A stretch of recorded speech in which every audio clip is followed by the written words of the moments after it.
Break नंतर तुमचं पुन्हा एकदा स्वागत। न्यूज 18 लोकमतवर तुम्ही विशेष कार्यक्रम पाहताय। Corona lock. होय, आपल्याला कोरोनाला लॉक करायचंय कारण त्याचं थैमान रोखून आपल्याला एक प्रकारे या सगळ्या दुसऱ्या लाटेला आपल्याला थोपवून धरायचंय आणि त्याच्यासाठीच म्हणून आता सरकारने काही महत्त्वाचे निर्णय घेतलेले आहेत। अवघ्या 40 मिनिटाच्या नंतर राज्यात वीकेंड लॉकडाऊनला सुरुवात होणार आहे। हा लॉकडाऊन नेमका कसा असेल, काय सुरू असेल, काय बंद असेल, आपण ग्राफिक्सच्या माध्यमातून एक नजर टाकूयात। या वीकेंड लॉकडाऊन मध्ये किराणा सामानांची दुकानं सुरू राहणार आहेत। जीवनावश्यक वस्तूंमध्ये ते मोडतं।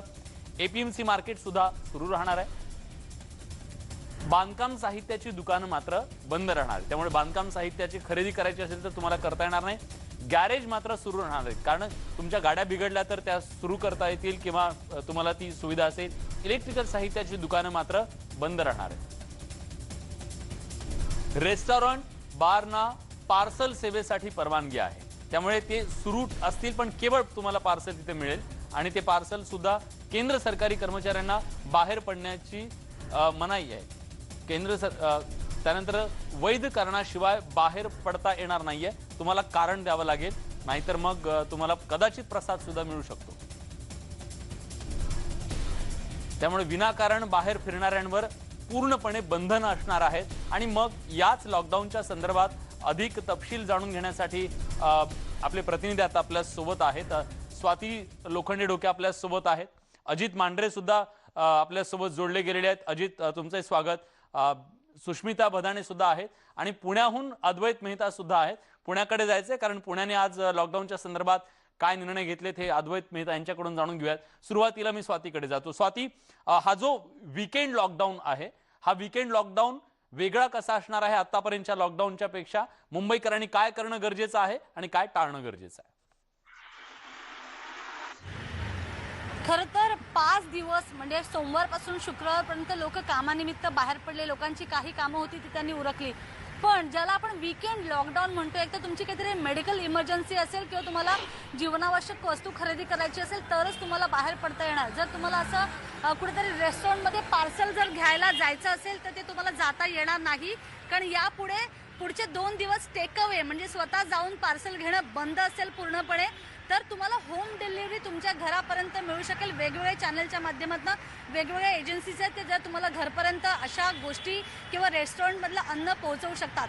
दुसरी गोष्ट की मुलांना संध्याकाळी 8 वाजेपर्यंत गार्डनवर वगैरे जायची सोय होती।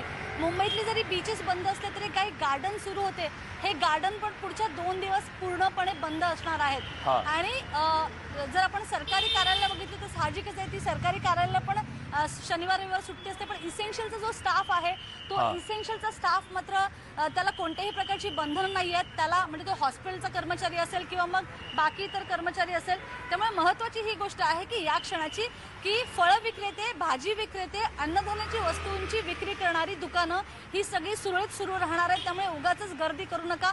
मॉल्स बंद असणार आहेत, पण रेस्टॉरंट्सना घरापर्यंत पार्सल तुमची पोहोचवण्यासाठी मुभा देण्यात आलेली आहे। तुम्ही बाकी इतर वस्तूंची म्हणजे तुमची ज्वेलरी किंवा कपडे यांची खरेदी तशी बंद आहे आणि ती अशीच बंद राहणार आहे।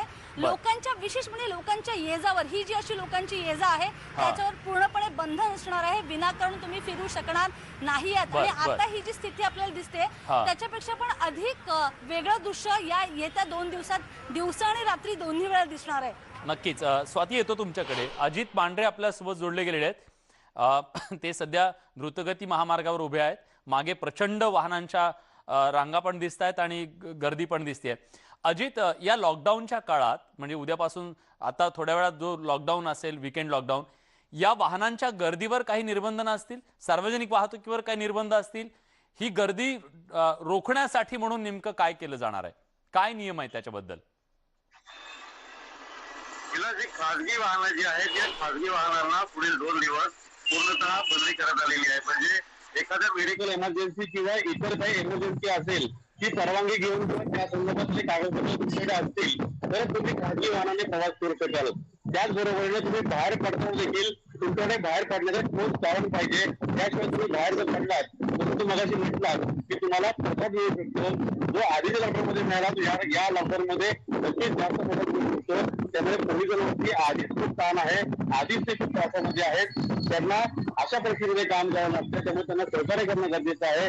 तर सार्वजनिक वाहतूक म्हणजे टॅक्सी, ऑटो, रिक्षा या ज्या सार्वजनिक वाहतूक आहेत या देखील सुरू असतील, पण काही प्रमाणात आणि काही संख्येमध्ये सुरू असतील असं पोलिसांनी एक प्रकारे निर्देश दिलेले आहेत, कडक कडक निर्बंध लादलेले आहेत. दुसरीकडे चांदूरमध्ये पूर्व द्रुतगती मार्गावरती उभा आहे व दाखवून मी मगाशी साथी म्हटली त्याप्रमाणे की आठवडाभर लोकांनी कामं केली, आठवडाभर कामं करता लोक बाहेर पडलेली आहेत आणि आता काही मिनिटातच लॉकडाऊनला सुरुवात होईल, जो विकेंड लॉकडाऊन त्याला सुरुवात होईल. त्यामुळे एक प्रकारे दृश्य असं दिसतंय की लोक जणू काही आठवडाभर कुठेतरी अडकली होती आणि आता अचानकपणे बाहेर निघालेले घरी जायला निघालेले याच रोडने गेल्या आठवड्याभर मी प्रवास करतोय. अंशतः कडक निर्बंध या आठवड्यात लावण्यात आले होते आणि त्यानुसार या दोन्ही रोडवरती म्हणजे मुंबईकडे जाणारा आणि मुंबईकडे येणारा दोन्ही रोडवरती कोणत्याही क्षणी कोणत्याही वेळी वाहनांची गर्दी नव्हती, कुठेही ट्रॅफिक जाम नव्हतं किंवा कुठल्याही सिग्नलवरती वाहनांची गर्दी होत नव्हती. पण आता ही परिस्थिती आणखी कठोर होणार आहे आणि कदाचित आपण गेल्या वर्षी जसे निर्मनुष्य रस्ते बघितले होते, हायवे बघितले होते, तशी परिस्थिती सुद्धा आपल्याला काही तासानंतर दिसू शकते. धन्यवाद तुम्ही दिलेल्या सगळ्या सविस्तर माहितीबद्दल. मी सुष्मिताकडे जातोय. सुष्मिता, मुंबईतल्या अनेकांना प्रश्न पडलेला आहे.